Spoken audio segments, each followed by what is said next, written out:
హల్లెలూయా, హల్లెలూయా. తల్లి గర్భములో పిండముగా రూపించబడినది మొదలు నేటి వరకు, ఈ క్షణం వరకు మనల్ని విడువక, ఎడబాయక, మరువక, త్రోసివేయక, తల్లిలా తండ్రిలా అన్నీ తానై మనల్ని పాలిస్తున్నా, పోషిస్తున్నా, సంరక్షిస్తున్నా మన దేవునికి ఇంతవరకు తన కనుపాప వలె మనల్ని కాచి, తన కౌగిలిలో మనల్ని దాచి, కాపరి అయి మన ముందుండి మనల్ని నడిపించి ఈ 2026వ సంవత్సరములో 8వ మాసములోనికి మనల్ని చేర్చిన ఆ దేవాది దేవునికి కోట్లాదిగా కృతజ్ఞతా స్తుతులు, స్తోత్రాలు, వందనాలు ముందుగా చెల్లించుకుంటున్నాను. అదే రీతిగా ఇక్కడున్న దైవజనులకు, ఈ వాగ్దాన కూడికకు చేరి వచ్చిన సంఘబిడ్డలైన మీ అందరికీ కూడా పేరు పేరున ప్రత్యేకమైన వందనాలు. ఈ 2026వ సంవత్సరము ఆగస్టు మాసము 1వ తారీఖున సిలువ చాటున ప్రార్థనా మందిరం నందు జరుగుతున్న వాగ్దాన కూడికలో క్రీస్తు యేసునందు నిశ్చయములై ఉన్న, అవునన్నట్లే ఉన్న దేవుని వాగ్దానములలో ఈరోజు మనము ధ్యానించబోతున్న వాగ్దానము మన దేవుడు మనకిచ్చిన వాగ్దానము. నిర్గమకాండము 33వ అధ్యాయము. నిర్గమకాండము 33వ అధ్యాయము 19వ వచనంలో నుంచి చూద్దామా? ఆయన నా మంచితనమంతయు నీ ఎదుట కనపరచెదను. దేవదేవుడు ఈ రాత్రి మనకిస్తున్న ఒక వాగ్దానం ఏంటయ్యా అంటే కనుక, నా మంచితనం అంతా కూడా నీ ఎదుట కనబరుస్తాను, నా మంచితనం అంతా కూడా నీకు చూపిస్తాను. నమ్మిన వారు ఆమేన్ చెప్పండి. నమ్మిన వారు బిగ్గరగా ఆమేన్ చెప్పండి. ఇర్మియా గ్రంథం 33వ అధ్యాయం 11వ వచనంలో కూడా మధ్యలో నుంచి ఆ వచనంలో మనకి మాటలు కనపడతాయి. యెహోవా మంచివాడు, ఆయన కృప నిరంతరముండును, సైన్యములకు అధిపత్యగు యెహోవాను స్తుతించుడి అని. నీ దేవుడు ఎలాంటి వాడంట? నీ దేవుడు ఎలాంటి వాడంట? చెప్పాలి కాస్త బిగ్గరగా. మన దేవుడు ఎలాంటి వాడు? మన దేవుడు ఎలాంటి వాడు? ఎంత మంచోడు? చాలా అని చెప్పండి. చాలా అని చెప్పండి. నిజానికి చాలా డల్గా, చాలా డ్రైగా మీరు కనపడతా ఉంటారు నాకు. ఏంటి, కొత్తగా ఎవరన్నా స్పీకర్లు మనం పిలిచామనుకోండి, వాళ్ళకేం అర్థం కాదు. మాకంటే మీ స్థితి లేదంటే మీ పరిస్థితి తెలుసు కాబట్టి ఓకే ఇంతే. కొత్తగా ఎవరైనా ఒక గెస్ట్ స్పీకర్ వస్తే కనుక వాక్యం సరిగ్గా నేను చెప్పట్లేదా, నా మొహం వాళ్ళకి నచ్చలేదా, లేకపోతే వీళ్ళకి తెలుగు రాదా అన్న ఒక సందిగ్ధంలో అయోమయపు స్థితిలో ఉంటాడు. నా మాట అర్థమవుతుందా? అసలు చర్చలో నేను చాలా రేరుగా, మన సంఘంలో చాలా రేరుగా చూస్తూ ఉంటాను కొంతమందిని, కొద్ది మందిని. అసలు ఏళ్ళ మీద కూడా లెక్క పెట్టచ్చు, ఒకళ్ళు ఇద్దరు ముగ్గురే చాలా యాక్టివ్గా ఉంటారు దేవుని విషయంలో. నా మాట మీకు అర్థమవుతుందా? అంటే దేవుడు ఏం మాట్లాడతాడు విన్నావా? ఈ మాట దేవుడు నాతో మాట్లాడాడు, అవునయ్యా, అవునవును నేను సరి చేసుకుంటానయ్యా. పాటలు పాడుతున్నప్పుడు ఉజ్జీవంగా, లేదా చప్పట్లు కొడతా, ఏదైనా ఒక పని చెప్పినప్పుడు దైవజనుడు చాలా చురుగ్గా, చాలా యాక్టివ్గా. ఒకళ్ళిద్దరే, కొద్దిమంది వాక్యం చెప్పబడుతున్నప్పుడు కూడా అందరూ ఒక మౌన వ్రతం లేదంటే ఒక ధ్యానం, ఇక్కడ నుంచి పక్కకి కదిలితే ప్రమాదం అన్న ఒక ఆలోచనతో అలాగే ఉండి కనీసం రెప్పలు కూడా ఆర్పకుండా ఇలా 40 నిమిషాలు 50 నిమిషాలను చూడడానికి ఇష్టపడుతూ ఉంటారు. నా మాట మీకు అర్థమవుతుందా? కాస్త వాక్యం చెప్పేటప్పుడు ఒక స్పృహ కలిగి దేవుడు నాతో ఏం మాట్లాడుతున్నాడు అని వినాలన్న ఒక ఆతురతతో, ఒక ఉత్సుకతతో ఆ మాటలు వినాలని మీ అందరికి కూడా ప్రభు పేరట మనవి చేస్తున్నాను కదా. ఇప్పుడు దేవుడు నాతో మాట్లాడుతున్నాడు వినాలి అనేవాడు ఎలా ఉంటాడు కదా? ఆసక్తితో ఉంటాడు, అత్యాసక్తి కలిగిన వాడే ఉంటాడు. ఇప్పుడు చెప్పండి, మన దేవుడు ఎలాంటోడు? మన దేవుడు ఎలాంటోడు? ఎంత మంచోడు, ఎంత మంచోడు, ఎంత మంచోడు. చాలా మంది ఇంకా అదే స్థితిలో ఉన్నారు. చేతులు ఒకసారి ఇలా చాపండి. చాలా చాలా చాలా చాలా చాలా మంచోడు, చాలా చాలా చాలా చాలా చాలా గొప్పోడు, చాలా చాలా చాలా చాలా చాలా మంచోడు, చాలా చాలా చాలా చాలా చాలా గొప్పోడు. మీరు వాళ్ళని చాలా చాలా చాలా చాలా ఇంకా చాలా చాలా చాలా చాలా ఉద్యోగంగా చాలా చాలా చాలా చాలా చాలా మంచోడు, చాలా చాలా చాలా చాలా చాలా గొప్పోడు, చాలా గొప్పోడు, చాలా చాలా గొప్పోడు. నేను నమ్మిన నా దేవుడు చాలా మంచోడు, చాలా చాలా మంచోడు. నాకు దొరికిన నా యేసు నా పాప శిక్షను తాను మోసెను, నా కొరకు కలువరిలో త్యాగమాయెను.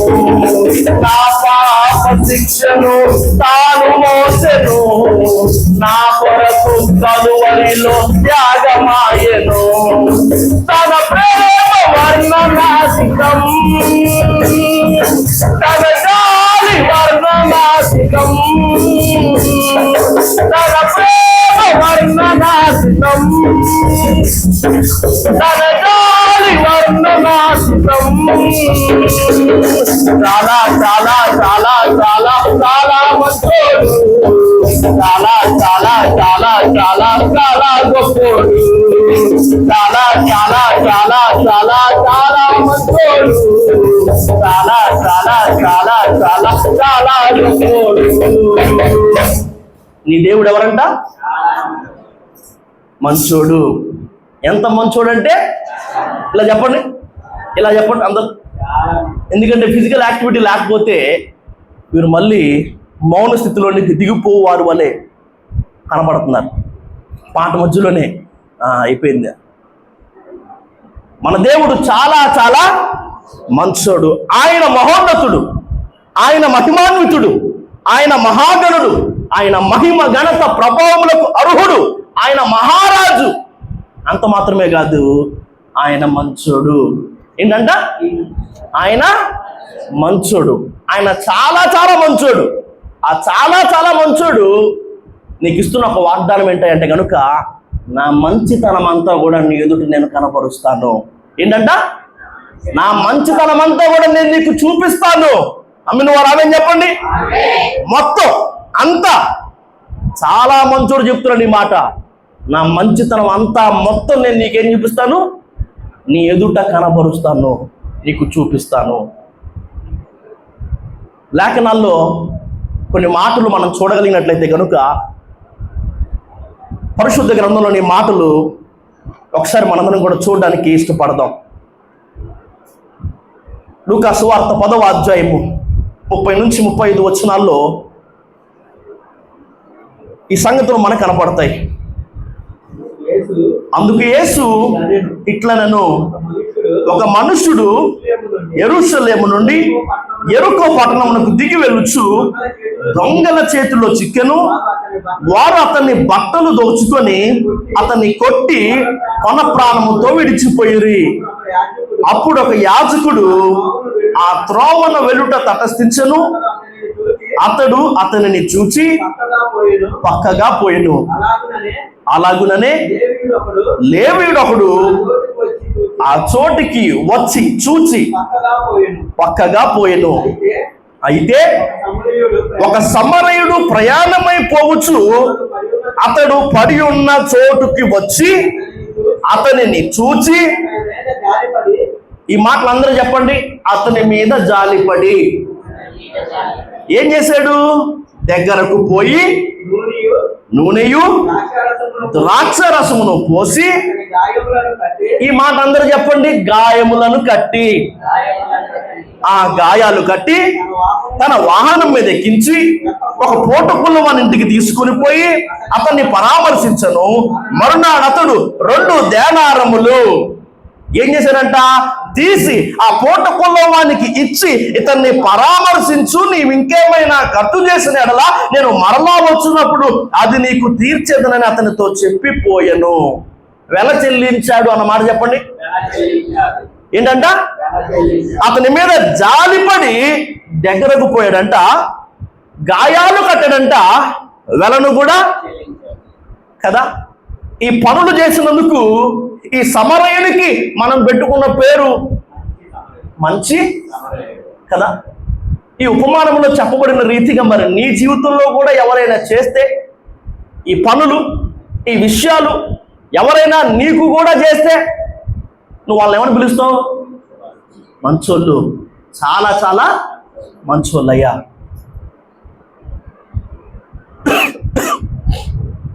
జాలిపడి దగ్గరకు వచ్చాడంట. అందుకే ఈ వ్యక్తిని మనం ఏమంటున్నాం? లేవీయుడు ఒకడు, యాజకుడు ఒకడు కొన ప్రాణముతో పడి ఉన్న ఒక వ్యక్తిని చూసి దాటి వెళ్ళిపోయారంట. కానీ సమరయుడు మాత్రం చూసి జాలిపడి దగ్గరికి వచ్చాడంట.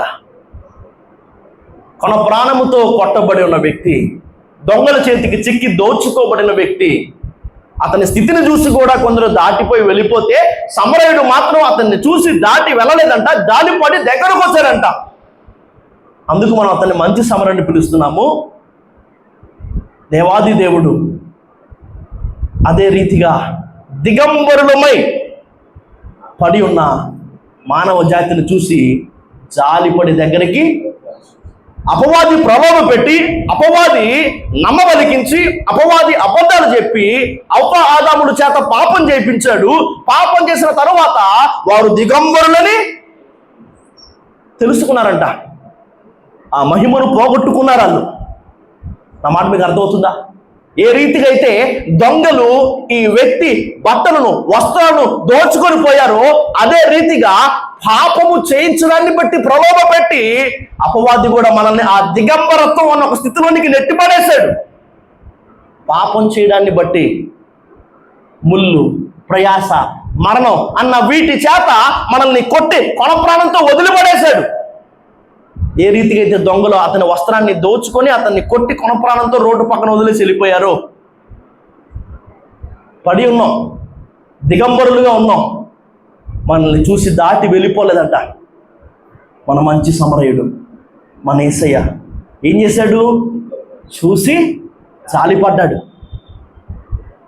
యెరూషలేమును వదిలేసి యెరికో వైపుగా వెళ్ళాలన్న నిర్ణయం మనదే.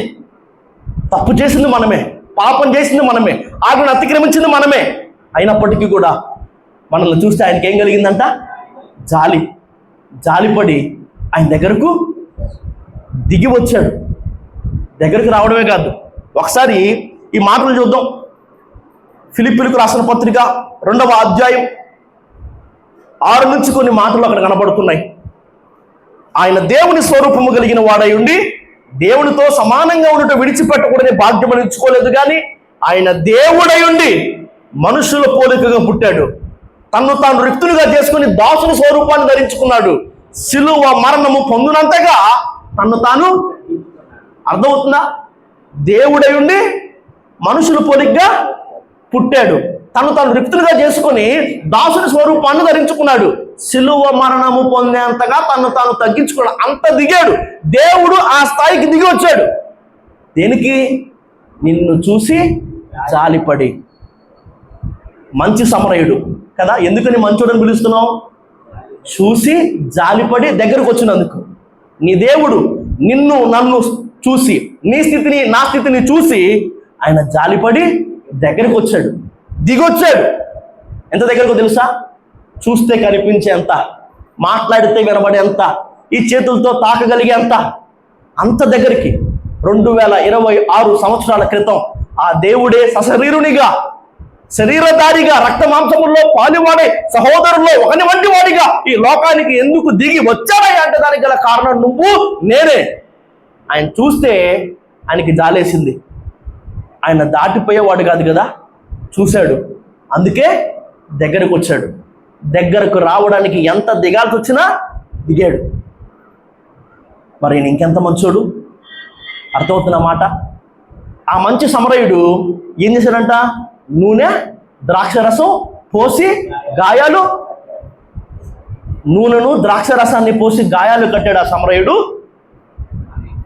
ద్రాక్షరసం చెప్పబడుతున్న ఆయన రక్తాన్ని పోసి, ఆయన రక్తాన్ని కార్చి నూనెగా చెప్పబడుతున్న పరిశుద్ధాత్మను మనకిచ్చి మన గాయాలు కట్టాడు మన మంచి సమరయుడు, మన యేసయ్య. నా మాటలు మీకు అర్థమవుతుందా?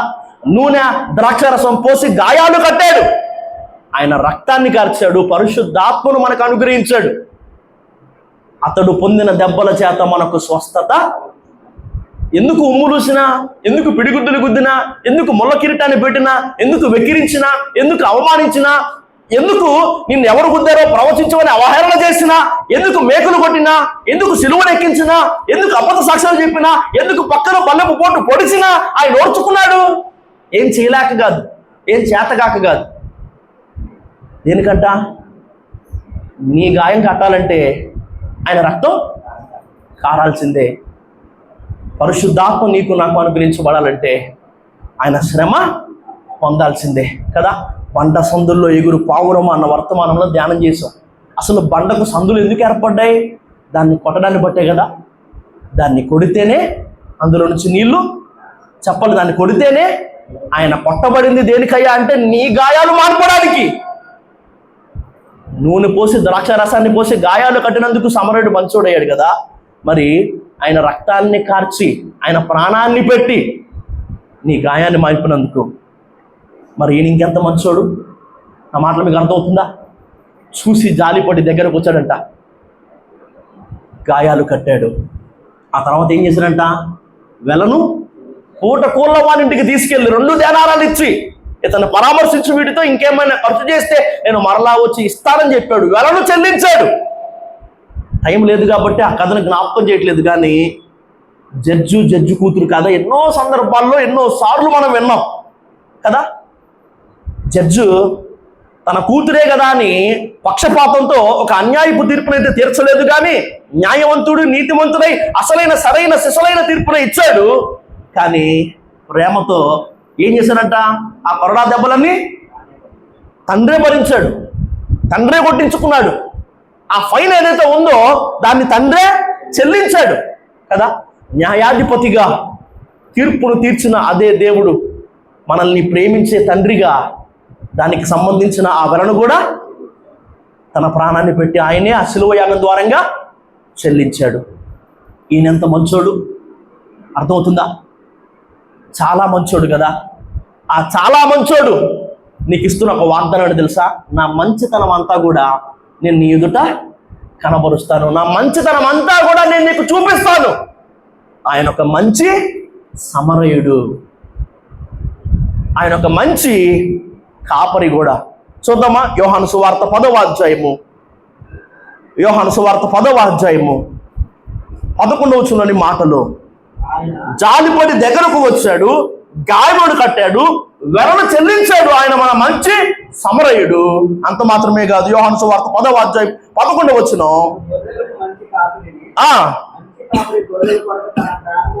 ఆయన ఎవరంట? నేను గొర్రెలకు మంచి కాపరిని, నశించిన దాన్ని వెతికి రక్షించడానికి ఆయన ఈ లోకానికి వచ్చాడు. To seek and save the last. అని 99 గొర్రెలు ఉన్నా కూడా తప్పిపోయిన ఒక్కదాని కోసం ఆయన వెతుక్కుంటూ, ఒకటే కదా, ఒకళ్ళే కదా, పోతే పోయారులే, చస్తే తెచ్చారులే, ఉంటే ఉన్నారులే అని ఆయన అనుకునేవాడు. శ్రేష్టమైన వాళ్ళు 99 మంది ఉన్నప్పటికీ కూడా, నీతిమంతులు 99 మంది ఉన్నప్పటికీ కూడా తప్పిపోయిన ఆ ఒకళ్ళ కోసం, తప్పిపోయిన ఆ ఒక గొర్రె కోసం ఆయన వెతుక్కుంటూ వచ్చేవాడు. నువ్వు ఒక్కదానివే కదా, నువ్వు ఒక్కడివే కదా అని ఆయన నిన్ను విడిచిపెట్టేవాడు ఎంత మాత్రం కూడా నడవలేక ఇబ్బంది పడుతున్న సమయాల్లో ఆయన తన రొమ్మును ఎత్తుకొని మనల్ని నడిపించేవాడు. ఆయన తన భుజాల మీద మనల్ని మోసేవాడు. ఆయన మంచి కాపరి అన్న మాట మీకు అర్థం కావడం కోసం ఈ విషయాలు చెప్తున్నాను. తప్పిపోయావు కదా, తప్పు చేసావు కదా, ఒకదానివే కదా, పోతే పోయావులే, పోతే పోయాడులే అని అనుకొని వదిలేసేవాడు ఆయన కాదు. నీ ఒక్కదాని కోసం, నీ ఒక్కడి కోసం ఎంత దూరమైన వెతుక్కుంటూ వచ్చేవాడు ఆయన. నువ్వు నడవలేక, నువ్వు గమ్యాన్ని చేరలేక, నువ్వు ఇబ్బంది పడుతున్న ఆ సమయంలో తన భుజాలపై నిన్ను మోసే దేవుడైన, తన రొమ్మునెత్తుకొని నిన్ను నడిపించే అంత మాత్రమే కాదు, పచ్చిక బయళ్ళ యొద్దకు, శాంతికరమైన జలముల యొద్దకు మనల్ని తోడుకురిపోయే మంచి కాపరి ఆయన, గాయాలు కట్టే కాపరి ఆయన. అంత మాత్రమే కాదు, తన మంద జోలికి వస్తే దావీదే తన ప్రాణాలు అడ్డేసి మందని కాపాడుకున్నాడు కదా, నీకోసం తన ప్రాణాన్ని పెట్టడానికి కూడా వెనకాడలేదు ఈయన. తన కంటికి రెప్పలా నిన్ను కాపాడుకునే దేవుడు ఈయన. ఆయన మంచి కాపరి, ఆయన మంచి సమరయుడు, మన మంచి సమరయుడు. చూసి జాలిపడి దగ్గరకు వచ్చాడు, గాయాలు కట్టాడు, వెలను చెల్లించాడు. ఆయన మన మంచి కాపరి. ఒక్కలమే కదా అని విడిచిపెట్టేవాడు కాదు, రావలేకపోతున్నాం కదా అని వదిలేసి వెళ్ళిపోయేవాడు కాదు, భుజాలపై మోసేవాడు. పచ్చిక బయళ్ళ యొద్దకు, శాంతికరమైన జలముల యొద్దకు మనల్ని తోడుకొనిపోయే దేవుడు, మన గాయాలు కట్టేవాడు, మనల్ని కాపాడుకునేవాడు. ఆయన మంచి కాపరి, ఆయన మంచి సమరయుడు, ఆయన మంచి కాపరి. అంత మాత్రమే కాదు, ఆయన మంచి స్నేహితుడు. ఆయన ఎవరంట? ఆయన ఎవరు? మంచి. ఈ లోకంలో చాలా రకాలైన బంధాలు ఉన్నాయి కదా. రక్త సంబంధాన్ని బట్టి ఏర్పడిన బంధాలు ఎన్నో. అమ్మ, నాన్న, అన్న, తమ్ముడు, అక్క, చెల్లి, కొడుకు, కూతురు కదా, అత్త, మామ, బాబాయ్, పిన్ని, పెదనాన్న, పెద్దమ్మ, మేనలుడు, మేనకోడలు.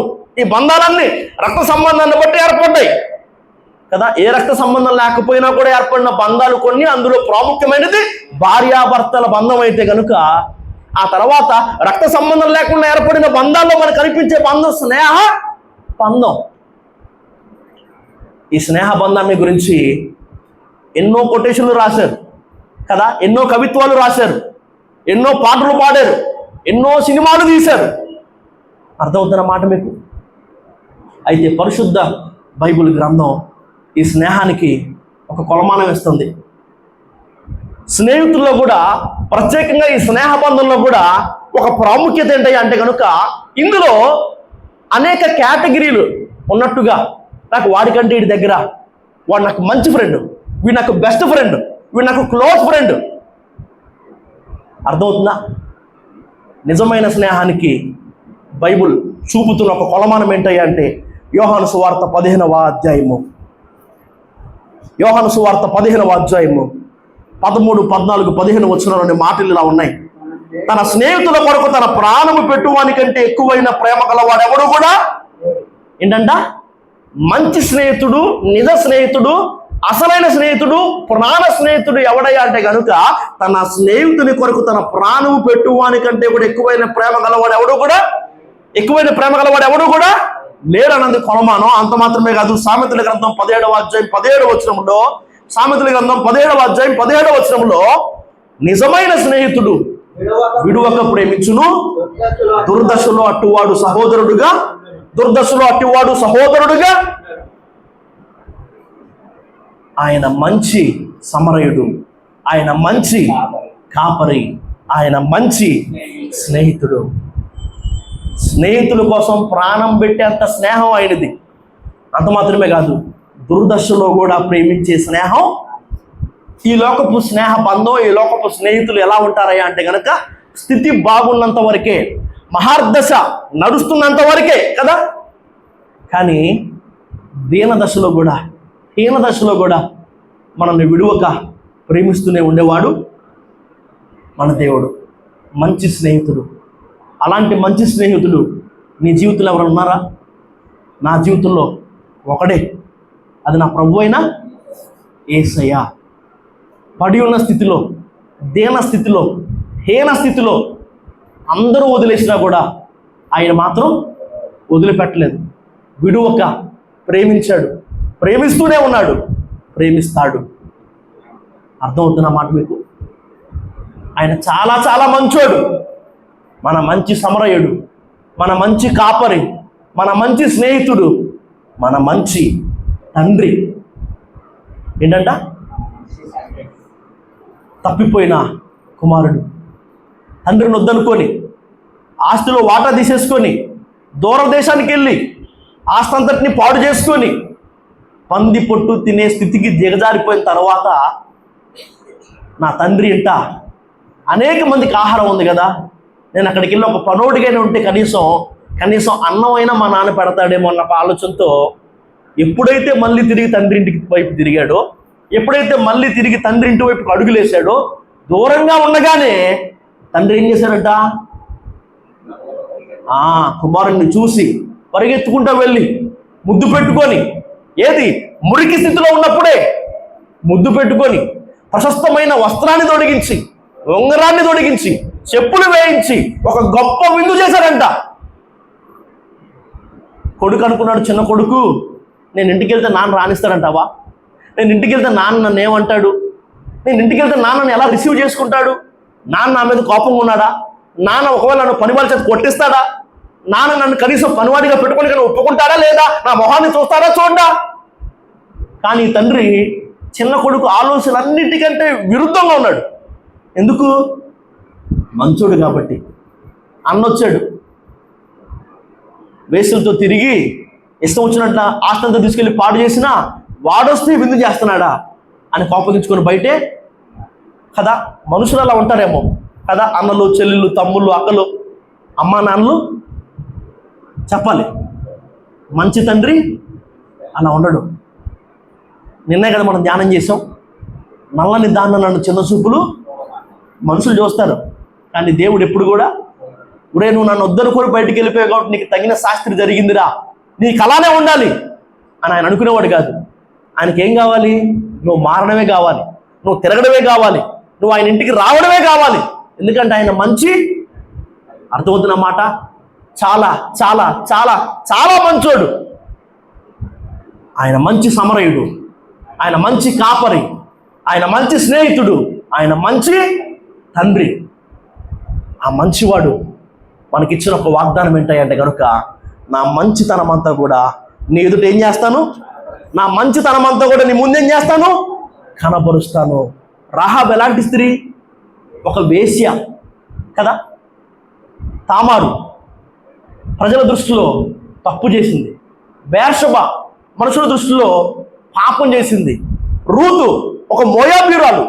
ద్వితీయోపదేశకాండం 23వ అధ్యాయం 3వ వచనంలో మనం చూస్తే అసలు మోయాబీయులు 10 తరాల వరకు కూడా ఆయన సన్నిధికి రావడానికి కానీ, లేదా ఇశ్రాయేలు సర్వ సమాజం మధ్యలో అడుగు పెట్టడానికి కానీ, వారిలో ఎక్కించబడడానికి కానీ వీల్లేదు, అసలు కుదరదు కదా. మనుషుల ఆలోచనలో వీళ్ళ స్థితిగతులు, వీళ్ళు చేసిన పొరపాట్లను బట్టి ఎలా ఉన్నాయో కానీ, ఎప్పుడైతే వాళ్ళు దేవుని వైపు తిరిగారో, ఎప్పుడైతే వాళ్ళ మనసులో దేవుని విషయమైన ఆలోచనలు, ఉద్దేశాలు ఆయన అనుకున్నట్టుగా, ఆయన కోరుకున్నట్టుగా మొదలయ్యాయో, ఆయన వాళ్ళని ఎక్కడికి తీసుకొచ్చి వదిలిపెట్టాడు? 10 తరాల దాకా కూడా వీళ్ళు దగ్గరికి దరిదాపులోకి రావడానికి వీల్లేదని చెప్పిన మోయాబురాలైన రూతు కావచ్చు, అందరూ అసహించుకునే వేసైన రాహాబు కావచ్చు, తప్పు చేశామని పిలువబడుతున్న తామారు కావచ్చు, అర్థమవుతుందా, బేర్షబ కావచ్చు, ప్రభువైన యేసుక్రీస్తు వారి వంశావళిలో దేవుడు వారికి ఏమిచ్చాడంట? అదాయన మంచితనం. తప్పు చేశారు, పాపం చేశారు, అందుకని దేవుని ఉగ్రతకు గురయ్యారు, తోటలో నుంచి బయట గెంటివేయబడ్డారు. కానీ దేవుడు వాళ్ళని చూసి జాలిపడి వాళ్ళకి ఏం చేయించాడంట? చర్మపు చొక్కాయలను చేయించి తొలగించాయంట. అదాయన మంచితనం. నరులను చేసినందుకు ఆయన సంతాపడ్డాడంట ఒకరోజు. అసలు నేను ఎందుకు చేశానని. అంత దారుణంగా, అంత ఘోరంగా మారిపోయింది వాళ్ళ తీరు. అసలు ఆ తరం బ్రతుకు. ఒక గొప్ప జలప్రలయం వచ్చింది, అందరూ కొట్టుకుపోయారు. ఆ తర్వాత దేవుడు అన్నాడంట, నేను ఇంకోసారి ఇలాంటి జలప్రలయాన్ని భూమి మీదకి, దానికి ఇదిగో ఈ నిబంధన గుర్తుగా ఒక ధనస్సును ఏం చేస్తున్నాను, వర్షం పడినప్పుడల్లా మేఘలో నేను. వాళ్ళు తప్పు చేశారు, నిజానికి వాళ్ళు పాప పొత్తుకే బతికారు. కానీ ఈయన మనసు చూసారా, ఈయన మంచితనం చూసారా? ఎవరు మాట్లాడడానికి కూడా ఇష్టపడని సమరయ స్త్రీతో ఈయన మాట్లాడుతున్నాడు. రాయి విసిరే అన్ని అర్హతలున్నా ఇక వెళ్ళి పాపం చేయదని వ్యభిచారం ముందు పొట్టబడిన స్త్రీతో ఆయన మాట్లాడి పంపించాడు. అయిన వాళ్ళే వెలేసిన, చూడ్డానికి కూడా కనీసం ఇష్టపడని స్థితిలో ఉన్న ఒక కుష్టి రోగిని ఈయన కుస్తుండగానే ముట్టుకున్నాడు. మోషే, నువ్వు తప్పు చేసావు, నువ్వు పొరపాటు చేసావు, నువ్వు ఇక వాగ్దాన భూమిలోనికి అడుగు పెట్టకూడదు.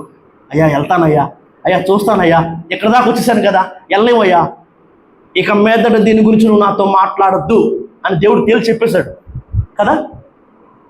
కానీ కొత్త నిబంధనలో నూతన నిబంధనలో మనం చూస్తే రూపాంతర కొండ మీదకి ఏలియాతో పాటుగా ఎవరు వచ్చారు?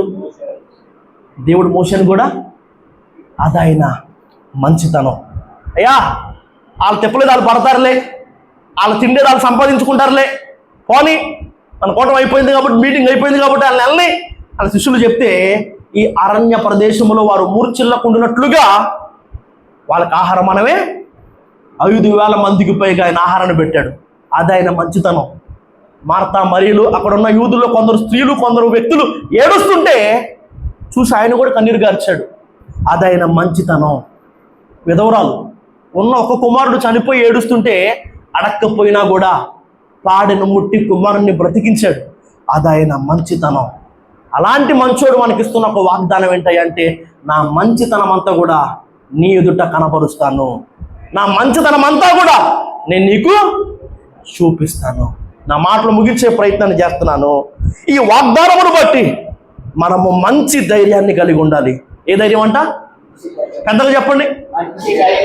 క్రీస్తు అనే మంచి పునాది మీద మన విశ్వాస జీవితాన్ని కట్టుకొని ఈ వాగ్దానములను బట్టి మనం మంచి ధైర్యాన్ని, మత్తయి సువార్త 7వ అధ్యాయం 11వ వచనంలో ఒక మాట ఉంది. మాట చూపించడానికి ముందుకు వెళ్ళిపోతున్న మాట ముగిస్తాను. పరలోకమందున్న మీ తండ్రి తన్ను అడుగు వారికి ఎంతో నిశ్చయముగా మంచి ఈవులనే. మీరు చెడ్డవాళ్ళై ఉండి కూడా మీ బిడ్డలకు మీరు మంచి ఈవులు ఎరిగి ఉండగా, రొట్టెను అడుగుతుంటే మీరు రాయినివ్వట్లేదు కదా, చేపలు అడుగుతుంటే మీరు పామునివ్వట్లేదు కదా. చెడ్డోళ్ళై ఉండి మీరే మీ బిడ్డలకు మంచి వాటిని ఇస్తుంటే మీ పరలోకపు తండ్రి మంచోడు కదా, తన్ను అడుగు వారికి ఎంతో నిశ్చయముగా మంచి ఈవులను. మంచి ధైర్యంతో ఉండాలి, మంచి పునాది మీద కట్టబడాలి. ఎందుకు? ఆయన మంచి ఈవులనే, ఆయన మంచి వాటినే ఇస్తాడు. మంచి మంచి మంచి మంచి అన్న పదం చాలా సందర్భాల్లో కనబడుతుంది. టైం లేదు కాబట్టి నేనే చెప్పుకుంటూ ముందుకెళ్ళిపోతాను. ఆదికాండం 30వ అధ్యాయం 20వ వచనంలో మంచి బహుమానం అన్న మాట కనపడుతుంది. ఆయన నీకు మంచి బహుమానాన్ని ఇస్తారు. యెహోషువ గ్రంథం 23వ అధ్యాయం 14వ వచనం, ఇర్మీయా గ్రంథం 33వ అధ్యాయం 14వ వచనం ప్రకారముగా మీ విషయమై సెలవిచ్చిన మంచి మాటలను నెరవేరుస్తారు. మంచి బహుమానం, మంచి మాటలు. ద్వితీయోపదేశకాండం 28వ అధ్యాయం 12వ వచనం ప్రకారముగా తన మంచి ధననిధిని మీకోసం తెరుస్తారు. అదే ద్వితీయోపదేశకాండం 8వ అధ్యాయం 10వ వచనం ప్రకారముగా మంచి దేశంలో మిమ్మల్ని ఉంచుతారు. యెషయా గ్రంథం 1వ అధ్యాయం 19వ వచనం ప్రకారముగా మీరు భూమి యొక్క మంచి పదార్థములను అనుభవించేట్టుగా దేవుడు కృపను అనుగ్రహిస్తాడు. హెస్కేలు 34 గ్రంథం 14-15 వచనం ప్రకారముగా మంచి మేతతో దేవుడు మిమ్మల్ని ఏం చేస్తారంట? తృప్తిపరుస్తాడు. జెఫన్యా గ్రంథం 3వ అధ్యాయం 19వ వచనం ప్రకారముగా మంచి పేరును దేవుడు మీకు కలుగు చేస్తాడు. 2 కొరింథీ 2వ అధ్యాయం 12వ వచనం ప్రకారముగా మీకు మంచి సమయం ప్రాప్తించేట్టుగా, మంచి దినాలను మీరు చూసేట్టుగా దేవుడు చేస్తాడు. హెబ్రీ పత్రిక 6వ అధ్యాయం 9వ వచనం ప్రకారముగా మంచి స్థితిలో దేవుడు మిమ్మల్ని, మంచి ధైర్యం, మంచి పునాది, మంచి ఈవులే, మంచి బహుమానం, మంచి మాటలు నెరవేర్చబడే దినం, మంచి ధననిధి, మంచి దేశం, మంచి పదార్థాలు, మంచి మేత, మంచి పేరు, మంచి సమయం, మంచి దినాలు, మంచి స్థితి ఆయన తన మంచితనాన్ని బట్టి నీకు నాకు తప్పక అనుగ్రహిస్తాడు. ఎందుకు? ఆయన మంచోడు. ఎంత మంచోడు? చాలా చాలా చాలా. నా మంచితనం అంతయు నీ ఎదుట కనబరచుదును. దేవుడి మాటలు దీవించును గాక. ఈ వాగ్దానాన్ని మన జీవితంలో నిర్ణయ కాలంలో నెరవేర్పులోనికి తీసుకొచ్చును గాక. ఆమేన్.